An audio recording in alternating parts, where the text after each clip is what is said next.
Hello बच्चों, सिर्फ 80 दिन बचे हैं जेई मेंस 2026 एग्जाम के लिए। अगर आपने सही स्ट्रेटजी अगर नहीं अपनाते अभी तो बच्चों ये एग्जाम आपके हाथ से जा सकता है। यानी फर्स्ट सेशन जो होगा जनवरी में, यह हाथ से किसी न किसी कारण से निकल जाएगा आपका। इसीलिए सही स्ट्रेटजी, सही टाइम पे और सही डिसीजन लेना बहुत ज़रूरी है। तो बच्चों मैं इस वीडियो में यही बताने वाला हूँ कि बोर्ड्स के साथ साथ जेई दोनों को कैसे संभालेंगे, कंप्लीट मैं स्ट्रेटजी बताने वाला हूं। ठीक है, तो मैंने लिखा भी है इसमें, ठीक है, कि जेई मेंस 2026 यानी फाइनल स्ट्रेटजी, क्योंकि आज से अगर देखा जाए तो आपको मात्र 80 डेज बचा हुआ है और 80 दिन में आपको दोनों मैनेज करना है। तो यानी टाइम कम है लेकिन सिलेक्शन अभी भी पॉसिबल है। ठीक है, तो चलते मैं आपको एक एक चीज मैं पहले बताता हूं। ठीक है, देखिए जेई मेंस 2026 का अगर हम बात करें, कुछ अपडेट्स भी मैं बताता हूं, उसके बाद उसके चैलेंजेस भी बताऊंगा। तो अगर आपको पता होना चाहिए कि जेई मेंस 2026 का अगर हम बात करें, ठीक है, तो डेट आपका अनाउंस हो चुका है। एनटीए ने 19 अक्टूबर को ही डेट मतलब अनाउंस कर दिया। आज दीपावली का डे है, आपको पता ही है। कल ही जो है आप जो है ना अनाउंस कर दिया था कि जो फर्स्ट सेशन का जो एग्जाम होगा वो कब होगा, आपका जनवरी 2026 में। ठीक है, और जो है दूसरी सेशन का जो एग्जाम होगा, जैसा कि आपको यहाँ पर दिख रहा होगा, ठीक है, अप्रैल में होगा 2026 में। ठीक है, फर्स्ट सेशन का फॉर्म जो है अब आ जाएगा, अक्टूबर के एंड तक आ ही जाएगा। ठीक है, और उसके बाद जो है सेशन 2 का जो है जनवरी का जो है ना में आएगा आपका। ठीक है, और उसके बाद जो है बोर्ड एग्जाम आपका कब होगा, फैब है कि नहीं, आपको पता होना चाहिए 17 फरवरी से अभी जैसे है कि ना टेंटेटिव डेट है 2026 में। ठीक है, तो यही एग्जाम का एक संभावना है कि इस डेट से होगा, अभी फाइनल नहीं आया है। ठीक है, अब देखिए ये सारे एक साथ आएगा, एक तो सामने में बोर्ड, उसके बाद जेई मेंस जनवरी में। और देखो बच्चों मैं आपको बता देता हूं, अगर आप जनवरी में ना थोड़ी सीरियस होकर के आपने तैयारी कर लिया ना जेई मेंस के लिए, ठीक है, तो आपका जानते कम मार्क्स पे अच्छी परसेंटाइल बन जाएगा। लेकिन अप्रैल में बहुत कंपटीशन बढ़ जाता है, इसलिए हो जाता है कि सारे स्टूडेंट के बोर्ड्स खत्म हो जाते हैं, सभी एक साथ बैठते, कंपटीशन बहुत ज़्यादा हाई हो जाता है, कम मार्क्स पर अच्छा आ जाएगा। हाँ, लेकिन चैलेंजेस ये है कि बोर्ड भी है और साथ साथ जो है आपका जेई भी है और सिलेबस भी कंप्लीट नहीं है, तो ये थोड़ी सी चैलेंजेज है। तो इसी के लिए मैं ये वीडियो शूट कर आपके लिए, ठीक है, मैं कैसे आप प्लान करेंगे। ठीक है, तो मैं यही मैं बताने वाला हूँ कि चैलेंजेज आपको मतलब आपके पास क्या है, टाइम तो कम है और सिलेबस भी ज़्यादा है। ठीक है, टाइम कम है और सिलेबस ज़्यादा है, साथ साथ क्या है बच्चा दूसरी कि बोर्ड्स और प्लस जेई दोनों का प्रेशर है आपके दिमाग पे अभी से कि कैसे क्रैक करूं। ठीक है, तो कंफ्यूजन यही है कि किससे पहले फोकस करे, जेई पे फोकस करे या बोर्ड्स पे, क्योंकि बोर्ड्स के लिए भी तो ज़्यादा टाइम नहीं है। तो मैं इस वीडियो में कंप्लीट स्ट्रेटजी बताऊंगा कि 80 डेज में आपका जेई की भी तैयारी हो जाएगी और बोर्ड्स का भी हो जाएगा। ठीक है, आपको एकदम बिल्कुल नहीं घबराना है, लास्ट तक देखिएगा। ठीक है, तो हमारा गोल क्या है, पहले यह है कि जनवरी अटेम्प्ट को स्ट्रांग बनाना, हमेशा जनवरी अटेम्प्ट को आप स्ट्रांग बनाइए। दूसरी गोल क्या है कि बोर्ड के साथ स्मार्ट बैलेंस, और एक तो स्ट्रांग बनाना है और बोर्ड भी आगे एग्जाम है तो उसको भी एक तरह अच्छी तरह से मैनेज करना है। ठीक है, तो चलते हम बच्चों, मैं एक एक करके स्ट्रेटजी बताता हूं मैं आपको। जो चैलेंजेज है, ये चैलेंजेज कोई बात नहीं है, ये चैलेंजेज अभी हम आपको स्ट्रेटजी बताएंगे तो सारे चैलेंजेज खत्म हो जाएंगे। ठीक है, तो चलिए सबसे पहला है आपका, मैं आपको बताने वाला हूं 80 डेज का जो है स्ट्रेटजी क्या है। मात्र आज से अगर हम देखें तो जनरली जो ना 80 दिन 80 डेज अप्रॉक्स आपका बचा हुआ है। तो 80 डेज का जो स्ट्रेटजी है, ठीक है, स्मार्ट प्लस प्रैक्टिकल। एक तरह से हम आपको ऐसे नहीं बोल रहे हैं, मैं अपना जो अनुभव है वो मैं शेयर कर रहा हूँ। ठीक है, ये स्ट्रेटजी आप अगर आप अपनाते हैं तो बेहतर कर सकते हो, क्योंकि मेरे यहाँ हर साल जेई के बच्चे एग्जाम देते हैं, तो उससे अनुभव से हम आपको बता रहा हूँ। ठीक है, तो बच्चों सबसे ना 3 फेज में आपको निकालने हैं, फेज 1, फेज 2 और फेज 3। 3 फेज में आपको कवर करनी है पूरी कंप्लीट। पहला फेज पे क्या करना है, जैसे फर्स्ट फेज अक्टूबर नवंबर का मंथ है, ठीक है, इसमें कवरेज और वीक एरिया, यानी ज्यादा से ज्यादा आपको सिलेबस को कवर करना है। जैसे आपको क्या करना होगा कि daily 6 to 8 hours self study करें। तो आप बोलिएगा कि सर मैं तो स्कूल भी जाता हूं, उतना टाइम तो बचेगा नहीं। तो बच्चों ध्यान रखना 75% अगर अटेंडेंस आपका हो गया तो स्कूल थोड़ी सी कम जाना कर दीजिए आपसे।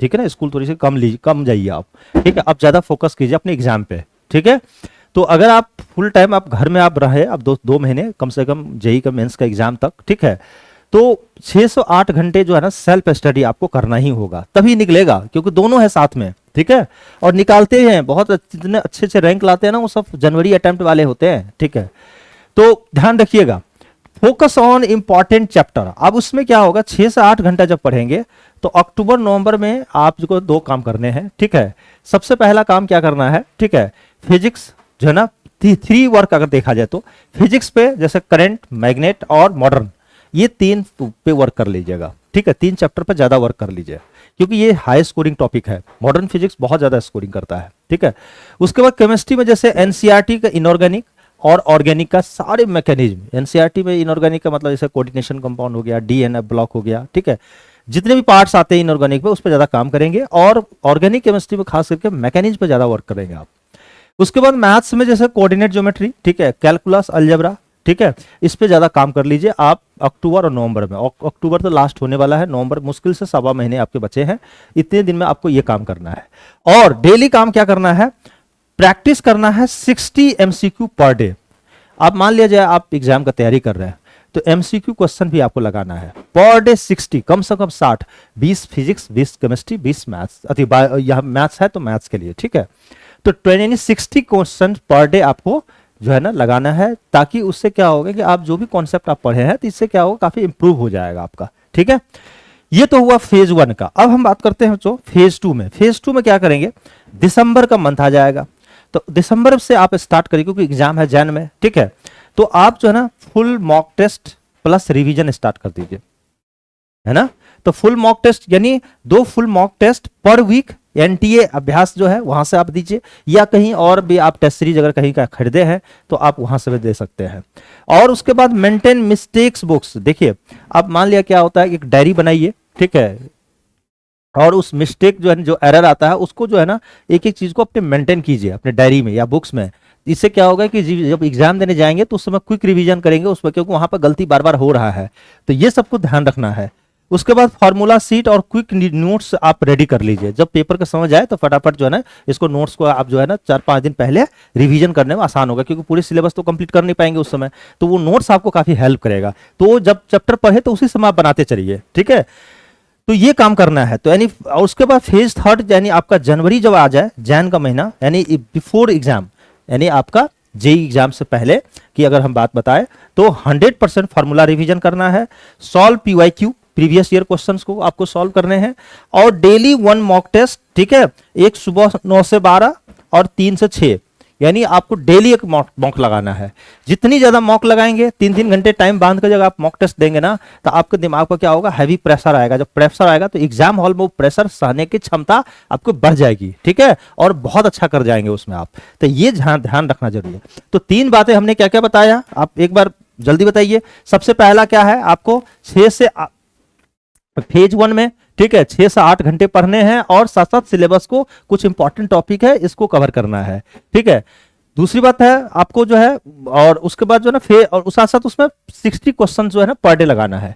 फेज 2 में क्या करना है बच्चों, फेज 2 में आपको क्या करना है, जो है ना फुल मॉक टेस्ट देना है और रिवीजन करना है। ठीक है, और फेज 3 में जो है एग्जाम से पहले पीवाईक्यू लगाना है। ठीक है, और 2 टेस्ट जो है ना, जैसे डेली एक मॉक टेस्ट देंगे एट एग्जाम टाइमिंग, जैसे 9 से 12, ठीक है, और या तो 3 से 6, दोनों में से कोई एक टाइम फिर अपना सेट कर लीजिए। अगर 2 देना चाहते तो 2 दे सकते हैं। ठीक है, तो इस तरह से टाइम अपना बांध करके आप एग्जाम देंगे ना तो आपका बहुत बेहतर हो जाएगा, रिजल्ट साबित कर देगा। ठीक है, जैसे एग्जाम खत्म हो जाता है जनवरी में, तब फिर बोर्ड पे लग जाइए आप। ठीक है, अब मैं बता रहा हूं आपका डेली रूटीन कैसा होना चाहिए आपका।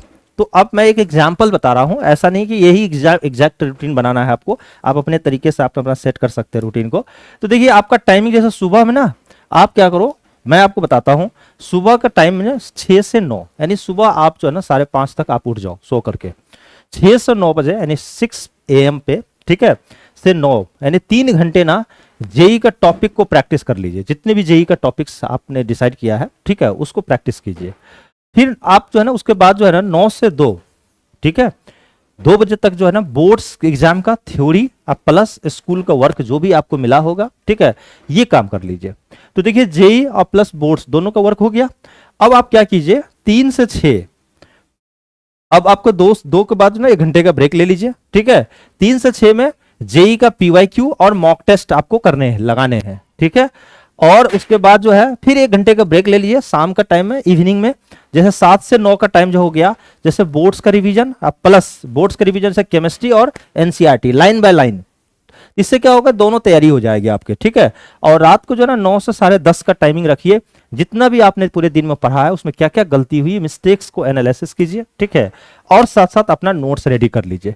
ये एक बच्चों अगर आपने स्ट्रेटजी बना लिया ना, तो ये सही में आपका रामबाण आपका साबित कर देगा, ठीक है। बहुत कम टाइम में आप अच्छा कर सकते हैं। 80 डेज मात्र बचा है, नहीं तो पता ही नहीं चलेगा 80 डे कैसे गया। आप अपना प्लान बनाइए, ठीक है। अब आप बोलिएगा सर इतना पढ़ना पड़ेगा, भाई तो नहीं पढ़ोगे तो जय जैसे आप सपने क्यों देख रहे हैं, फिर सपना नहीं पूरा होगा आपका, ठीक है। जो ड्रीम आपका सपना है ना कि ड्रीम कॉलेज आईआईटी में मिले, तो करना पड़ेगा, ठीक है।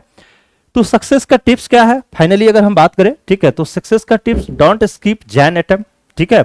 आपको भी ध्यान रखिएगा, बहुत स्टूडेंट सोचते हैं कि जनवरी में जो है ना एग्जाम ऐसे अपीयर हो जाते हैं, अप्रैल में बढ़िया से देंगे, ये भूल है आपकी, ठीक है।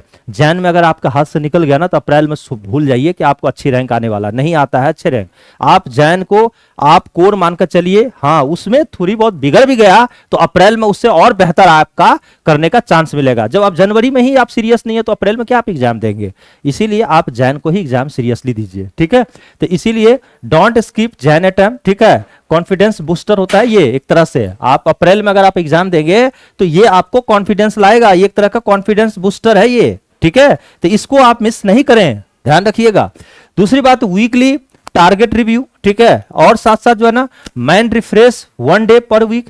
देखो एक दिन में 1 वीक में 1 दिन अपने ब्रेन को पूरा रिफ्रेश कीजिए, ठीक है। थोड़ा सा ना रिलैक्स रखिएगा अपने आप को, पूरे जैसे पढ़ते तो हैं लेकिन एक दिन अपना वीक में जो है ना पूरे रिफ्रेशमेंट कर रख लिए, क्योंकि पढ़ते पढ़ते बहुत ज्यादा थक जाएंगे, ठीक है। तो ज्यादा अपने आप को जलाना नहीं है, एक दिन आप कम से कम रखिए, ठीक है, अपने रिफ्रेशमेंट के लिए।